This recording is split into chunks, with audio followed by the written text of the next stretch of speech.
పరిశుద్ధుడు భూలోకానికి రావటానికి పరిశుద్ధమైన స్త్రీ కావాలి.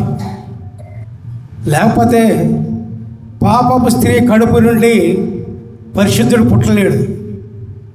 కాబట్టి మరియమ్మ గారి దేవుడు ఎన్నిక, దేవుని చేత ఎన్నుకోబడిన స్త్రీ. మరి అసలైన ముఖ్య గుణం ఏంటంటే నీతి ఆమెలో ఉన్నది. దేవుని గుణం ఆమెలో ఉండబట్టే దేవుడు ఆమె గర్భంలో జన్మించారు. Hallelujah, praise the lord, praise the lord. మరి పిల్లరా, అటువంటి దేవుణ్ణి, అటువంటి మహాపరిశుద్ధుడైన దేవుణ్ణి మరి మనం అంగీకరించాలి. అంగీకరించి మనం ఆయనకి ఇష్టమైన కార్యములను చేయగలిగి ఉండాలి. హల్లెలూయా, ప్రైజ్ ది లార్డ్. ఆయనను, యేసు ప్రభువు వారిని ఎంతోమంది శాస్త్రులు, పరిచయులు ఆయనను ప్రభు అని అంగీకరించలా. ఆయనను ప్రభు అని అంగీకరించరా, ఆయన గుర్తించలా. అనేక మందికి స్వస్థతలు దేవుడు ఇచ్చారు, కానీ ఆయనను ప్రభు అని అంగీకరించిన వారికి మాత్రమే, నిజంగా ఆయన యందు విశ్వాసం ఉంచిన వారికే అనేక మందికి స్వస్థలు ఇచ్చారు. పిల్లరా, దేవుని దగ్గరికి వచ్చిన వాళ్ళకు మాత్రమే దేవుడు ఆయన స్వస్థ ఇచ్చారు. అంతేగాని దేవుని దగ్గర రాని వాళ్ళకి, దేవుని దగ్గర దేవుని యందు విశ్వాసం లేని వారికి స్వస్థలు ఎప్పుడు జరగదు. పిల్లరా, క్రమంగా దేవుని యందు ఆరాధించి, దేవుని యందు నమ్మకంగా ఉండి, దేవుని యందు విశ్వాసం ఉంచి, మరి అటువంటిప్పుడు మాత్రమే స్వస్థలు కానీ అన్నీ కూడా జరుగుతాయి.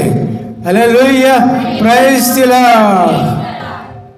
మరి అప్పుడు సంగతి మనం గుర్తు చేసుకున్నట్లయితే బైబిల్లో ఉన్న దాని ప్రకారం ఒక కుష్ఠరోగి యేసు ప్రభువు వారి దగ్గరికి వస్తాడు.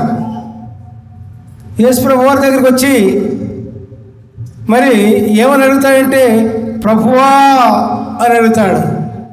అంటే అప్పుడు శాస్త్రులు, పరిచయులు కూడా ప్రభువుని అంగీకరించాల, యేసు ప్రభు వారిని. మరి శాస్త్రాలు చదివిన వాళ్ళు, బైబిల్ బోధించేవాళ్ళు ఉన్నారు అక్కడ, ధర్మశాస్త్రాచారాలు బోధించేవాళ్ళు. వారు కూడా యేసు ప్రభు వారిని ప్రభువు అని అంగీకరించాల. ఇప్పుడు కూడా అలాంటి వాళ్ళు ఉన్నారు ఎంతోమంది. ప్రభువు అని అంగీకరించడం మరి వారికి నోరు రావటంలా.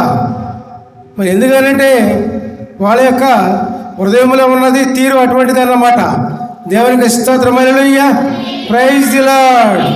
మరి కుష్ఠరోగి ఏమన్నాడంటే యేసు ప్రభు వారి దగ్గరికి వచ్చి, ప్రభువా నీకిష్టమైతే, మనకు ఏదన్నా కార్యం చేయాలన్నా, ఏదైనా పని చేయాలన్నా, ఏదన్నా మేలు చేయాలన్నా ఆయనకి ఇష్టం కావాలి.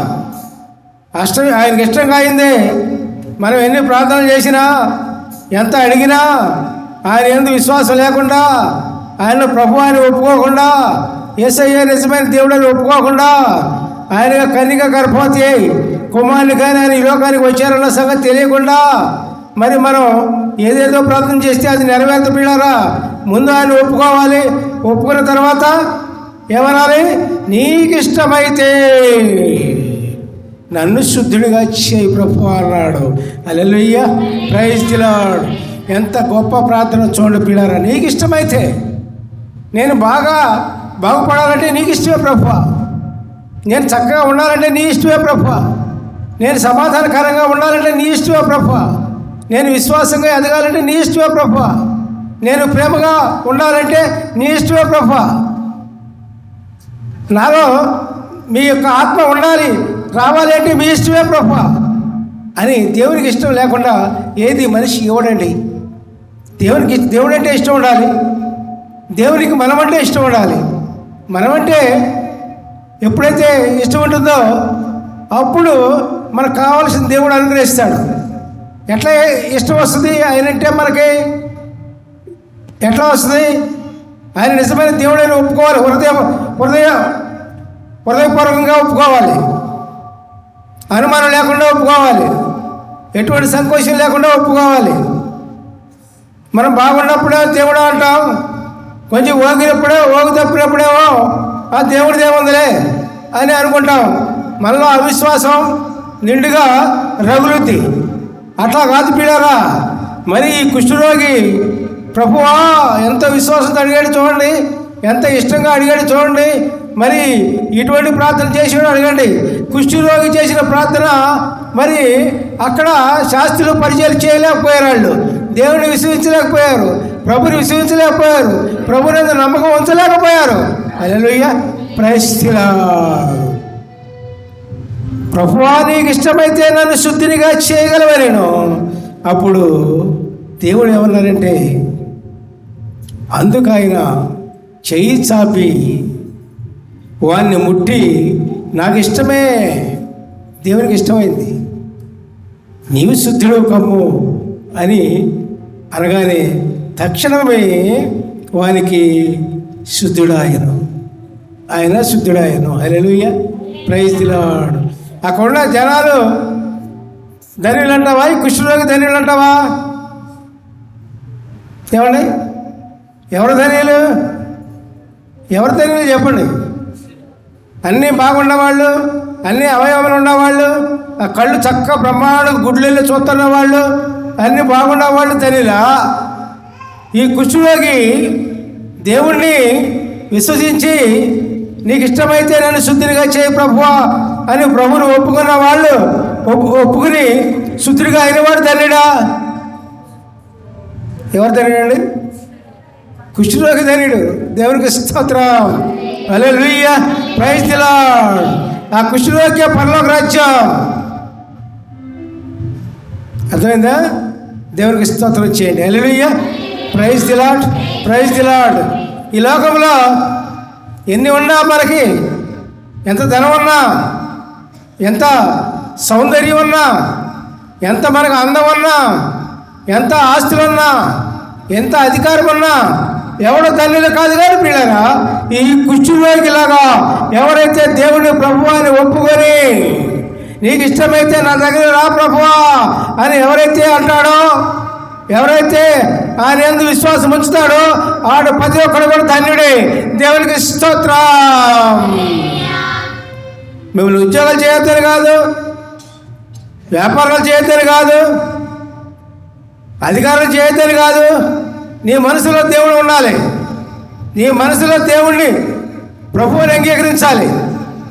అధికారుల కంటే అధికారులు, రాజుల కంటే రాజు, రారాజు ఆయన రాజు, రాజులను ఎన్నుకునే రాజు, అధికారిని ఎన్నుకునే రాజు, మహారాజు అయిన దేవుణ్ణి ప్రభువుని మనం ఒప్పుకోవాలి. దేవునికి స్తోత్రం, హల్లెలూయా, ప్రైజ్ ది లార్డ్. తర్వాత చదివినిపిస్తాం మీకు. మత్తయి 8వ అధ్యాయము 2-3 వచనాలు. అప్పుడు ఒక కుష్ఠరోగి వచ్చి ఆయనకు మొక్కి, ప్రభువా నీకు ఇష్టమైతే నన్ను శుద్ధినిగా చేయగలవనెను. అందుకైనా చేయి చాపి వారిని ముట్టి నాకు ఇష్టమే, నీవు శుద్ధుడు కమ్మని చెప్పగా తక్షణమే వారి కుష్ఠరోగము శుద్ధి అయ్యను. హల్లెలూయా, ప్రైజ్ ది లార్డ్. తర్వాత పిల్లరా, మరి దేవుడు ఏమన్నారంటే, నువ్వు ఎవరితో చెప్పవద్దు, వానికి సాక్షార్థమై నీ దేహమును యాజకునికి కనుపరచుము, మోషే నియమించిన కానుకను అర్పించమని వారితో చెప్పారు. హల్లెలూయా, ప్రైజ్ ది లార్డ్. ప్రత్యక్షంగా యేసు ప్రభువుని చెప్తారు. ఇది ఏమని చెప్తారు? ఎవరితో బయట ఎక్కడ చెప్పొద్దు. నువ్వు ఎక్కడ చెప్తావు? చర్చిలోకి రా, ఆలయాలకు రా, నీ యాజకుని చూపించు, నీ సంకాపుడు చూపించు, మోషే నియమించినటువంటి కానుకను అర్పించు. దేవునికి స్తోత్రం, hallelujah, praise the lord, praise the lord. మరి ఆ విధంగా మనకు చేయరు. ఏదైనా స్వస్థ వచ్చిందనుకోండి, అసలు గప్చుప్ లేకుండా కంటికే కనపడరండి. ఏదైనా మేలు జరిగిందనుకోండి, అస్సలు మాట్లాడరండి, సాక్షి చెప్పరు, ఏదో జరిగిందిలే అనుకుంటారు. అది జరిగింది అనుకుంటే సాక్ష్యం అయ్యని ఆలయానికి వచ్చి చెప్పకపోతే అది చివరికి ఎక్కడికి వెళ్ళావంటే వేసిన చోటుకి వెళ్తావు. నువ్వు ఎక్కడి నుంచి వచ్చావంటే వేసిన చోటుకే ఉంటావు. నీకేమైతే స్వస్థ వచ్చిందో అది మళ్ళీ వెనక్కి వచ్చేస్తుంది, అది నిలవదు. అది గుర్తుంచుకోవాలి. దేవునికి స్తోత్రం, హల్లెలూయా, ప్రైజ్ ది లార్డ్. నీకు కలిగిన మేలును, నీకు కలిగిన స్వస్థతను నువ్వు ఆలయంలోనికి వచ్చి నిర్మోహమాటగా నువ్వు చర్చిలో చెబితే ప్రియులారా, అప్పుడు నీ స్వస్థత నిలుస్తుంది. లేకపోతే నిలవదండి.